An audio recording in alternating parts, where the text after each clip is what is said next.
एरवी जातीचा अभिमान बाळगून असलेले लोक नोकरीसाठी, पैशासाठी, एकूणच काय तर स्वार्थासाठी आपली जात देखील बदलू शकतात असं निदर्शनास आलेलं आहे.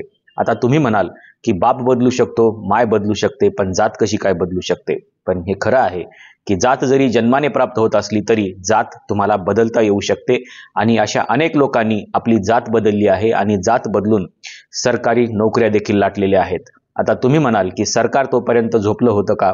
तर सरकारनेच या नोकऱ्या दिलेल्या आहेत.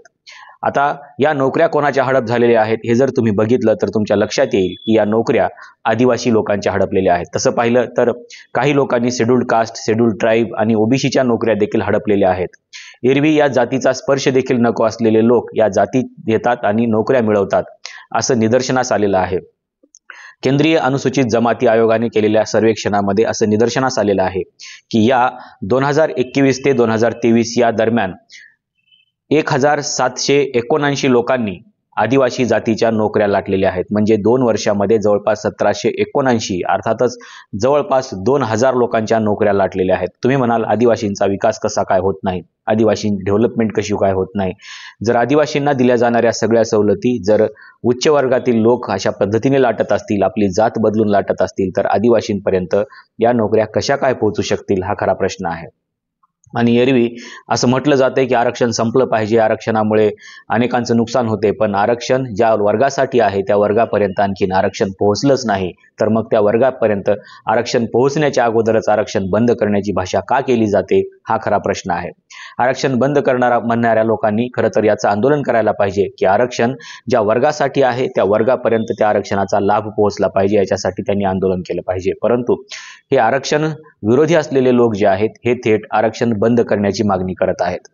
केंद्रीय अनुसूचित जमातीचा जो आयोग आहे या आयोगाचे सदस्य महाराष्ट्रामध्ये आले होते आणि महाराष्ट्रामध्ये आल्यानंतर त्यांनी 2021 ते 2023 या दरम्यानचा नोकरी मिळालेल्या लोकांचा डेटा काढून बघितला आणि याच्यामध्ये जवळपास 1779 लोक असे आहेत ज्यांनी खोटे जातीचे आदिवासी प्रमाणपत्र काढलेले आहेत, अर्थातच शेड्यूल्ड ट्राईबचे सर्टिफिकेट काढलेले आहेत आणि या आधारावरती त्यांनी नोकऱ्या मिळवलेल्या आहेत. त्यांनी एकूण 27,843 जात प्रमाणपत्रांची पडताळणी केलेली आहे आणि या जात प्रमाणपत्राच्या पडताळणीमध्ये 1779 लोकांनी या अशा प्रकारच्या आदिवासींच्या नोकऱ्या हडप केल्याचं निदर्शनास आलेलं आहे. इतकंच नाही तर शिक्षण क्षेत्रामध्ये देखील अशा जातीच्या प्रमाणपत्राचा वापर केला गेलेला असल्याचं त्यांनी म्हटलेलं आहे. जवळपास 2021 ते 2023 या दरम्यान 2307 विद्यार्थ्यांनी अभियांत्रिकी आणि वैद्यकीय प्रवेश मिळवलेले आहेत. आता तुम्ही म्हणाल की अभियांत्रिकी आणि वैद्यकीय क्षेत्रामध्ये आदिवासींचा टक्का का वाढत नाही आहे, आदिवासी या क्षेत्रामध्ये जास्तीत जास्त प्रमाणात का येत नाही आहेत? कारण त्यांच्या जे काही सीट्स आहेत या सीट्स उच्च वर्गामधले लोकच हडप करायला लागलेले आहेत आणि जवळपास 95,479 या जातीच्या प्रमाणपत्राचे जे विद्यार्थी मेडिकलला आणि अभियांत्रिकीला प्रवेश घेतलेले आहेत त्यातल्या या विद्यार्थ्यांची ही पडताळणी केल्यानंतर असा निदर्शनास आलंय की जवळपास 3,307 विद्यार्थ्यांनी खोटे जातीचे प्रमाणपत्र सादर करून इंजिनिअरिंगला आणि मेडिकलला प्रवेश मिळवलेले आहेत. अर्थातच हे जे काही लोक आहेत हे लोक कुठल्याही कॅटेगरीमध्ये न बसणारे लोक आहेत आणि त्याच्यामुळे त्यांनी आपण कुठल्या तरी कॅटेगरीमध्ये बसलो पाहिजे या अपेक्षेने अशा प्रकारचं जात प्रमाणपत्र काढलेलं आहे आणि या खोट्या जातीच्या प्रमाणपत्राच्या आधारावरती मेडिकलला आणि इंजिनिअरिंगला देखील प्रवेश मिळवलेला आहे. आता ह्या सगळ्या बाबी जर बघितल्या तर अनुसूचित जमाती आयोगाने महाराष्ट्र सरकारला अशा निदर्शनास आणून दिलेलं आहे की ज्या नोकऱ्या महाराष्ट्रामध्ये 2021 ते 2023 या दरम्यान दिल्या गेलेल्या आहेत त्यातल्या 1779 विद्यार्थ्यांची जी काही नोकऱ्या आहेत यांच्यावरती कडक कारवाई करण्यात यावी अशा प्रकारचे निर्देश आयोगाने दिलेले आहेत. परंतु महाराष्ट्र शासनाने अजून याच्यावर कुठल्याही प्रकारची ॲक्शन घेतलेली नाही आणि त्यांना कुठल्याही प्रकारची नोटीस देखील अजून पाठवलेली नाही आहे. हालाकी त्यांच्या नोकऱ्या चालू आहेत, पगार चालू आहे, परंतु अशा प्रकारची ॲक्शन मात्र कुठेही घेतली जात नाही. हा फक्त अनुसूचित जमातीचा डेटा आहे हे लक्षात घ्या. अनुसूचित जातीचा डेटा अजून बाकीचा आहे आणि अशा प्रकारच्या अनुसूचित जमातीच्या ज्या नोकऱ्या आहेत या नोकऱ्या लाटलेल्या लोकांवरती कुठल्याही प्रकारची कारवाई मात्र सरकार करत नाही आहे. ज्यावेळेस सरकारमधल्या काही अधिकाऱ्यांना हे विचारलं गेलं त्यावेळेस त्यांनी सांगितलं की आम्ही याची पुनर्पडताळणी करू आणि मग ॲक्शन घेऊ, परंतु आतापर्यंत कुठल्याही प्रकारची हालचाल झालेली आपल्याला पाहायला मिळत नाही.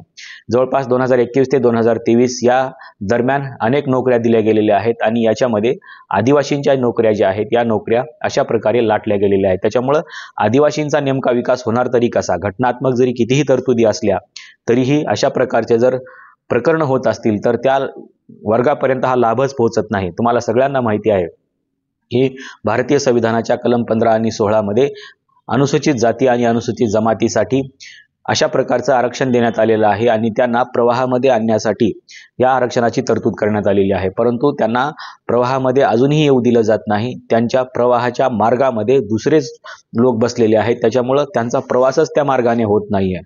तर त्यांचा प्रवास थांबवला गेलेला आहे आणि त्यांच्या बसमध्ये दुसरेच लोक त्यांच्या आरक्षित सीटवरती बसलेले आहेत आणि त्याच्यामुळं या वर्गाचा विकासच झालेला नाही आहे आणि होणारही नाही आहे. जोपर्यंत याच्यावरती कडक कारवाई होणार नाही तोपर्यंत कसल्याही प्रकारची डेव्हलपमेंट मात्र होणार नाही. आणि म्हणून अनुसूचित जमाती आयोगाने हे निदर्शनास आणून दिलेलं असलं तरीही याच्यावरती कारवाई होत नाही आहे. तुम्हाला माहिती असेल की भारतीय संविधानाच्या कलम 330 ते 334 मध्ये अशाच प्रकारच्या राजकीय आरक्षणाची देखील तरतूद करण्यात आलेली आहे. परंतु खोटे अनुसूचित जातीचे प्रमाणपत्र देऊन अनेकांनी आतापर्यंत खासदारकी लाटलेली आहे, खासदारकीचे लाभ घेतलेले आहेत आणि तरीही सुप्रीम कोर्टामध्ये प्रकरण गेल्यानंतर देखील सुप्रीम कोर्ट याच्यावरती शांत आहे, काहीही बोलायला तयार नाही आहे. उलट खोटे जातीचे प्रमाणपत्र असताना देखील नवनीत राणाच्या प्रकरणामध्ये सुप्रीम कोर्टाने असं सांगितलं की समितीच्या कामकाजामध्ये हस्तक्षेप करू नका, समितीचा निर्णय हा अंतिम असतो आणि समितीचा निर्णय असा होता की समितीनेच त्यांचं कास्ट सर्टिफिकेट रद्द केलेलं होतं.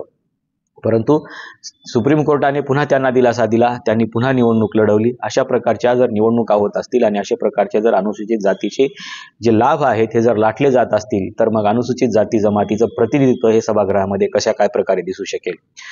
सोलापूरच्या अनुसूचित जातीच्या जागेवरती सिद्धेश्वर स्वामी नावाचे खासदार निवडून आलेले होते, त्यांचं देखील प्रकरण तसंच पद्धतीनं पेंडिंग राहिलं. आता लातूरचे जे खासदार आहेत हे कोळगे देखील शेड्यूल कास्टमध्ये येतात का असा देखील प्रश्न आहे. सुप्रीम कोर्टामध्ये जा की हायकोर्टामध्ये जा, ते पुन्हा तिथे पोटनिवडणूक घ्यायला आतापर्यंत कधीही तयार झालेले नाही आहेत किंवा निवडणूक आयोगाला त्यांनी अशा प्रकारचे आदेश देखील कडक स्वरूपामध्ये दिलेले नाही आहेत. त्याच्यामुळे अनुसूचित जाती जमातीच्या अशा प्रकारच्या आरक्षणावरती जर असा डल्ला मारला जात असेल तर या वर्गाचा विकास कधीही होणार नाही आणि त्याच्यामुळं महाराष्ट्र सरकार असेल की केंद्र सरकार असेल किंवा सुप्रीम कोर्ट असेल यांनी याच्यामध्ये विशेष लक्ष घातलं पाहिजे आणि अनुसूचित जाती जमातीच्या ज्या काही जागा इतर जातीतले लोक खोटे जातीचे पुरावे दाखल करून लाटत आहेत त्यांच्यावरती कडक शिक्षा केली पाहिजे, कडक कारवाई केली पाहिजे, तरच अनुसूचित जाती जमातीचा विकास होऊ शकतो. अन्यथा हे आरक्षण कितीही वर्षापर्यंत चालू राहिलं तरी या वर्गाचा कधीही विकास होणार नाही. याची कडक पद्धतीने अंमलबजावणी झाली पाहिजे, तरच या वर्गाचा विकास होऊ शकतो. तुम्हाला नेमकं या खोट्या जातीचे प्रमाणपत्र दाखल करून लाटलेल्या नोकरी करणाऱ्या लोकांबद्दल तुम्हाला काय वाटतं? त्यांच्यावरती कडक कारवाई झाली पाहिजे का आणि त्यांच्यावरती कडक कारवाई करून त्यांना कोणती शिक्षा दिली पाहिजे? तुम्हाला नेमकं काय वाटतं हे सांगायला विसरू नका. आजच्या व्हिडिओमध्ये इथेच थांबूया. धन्यवाद.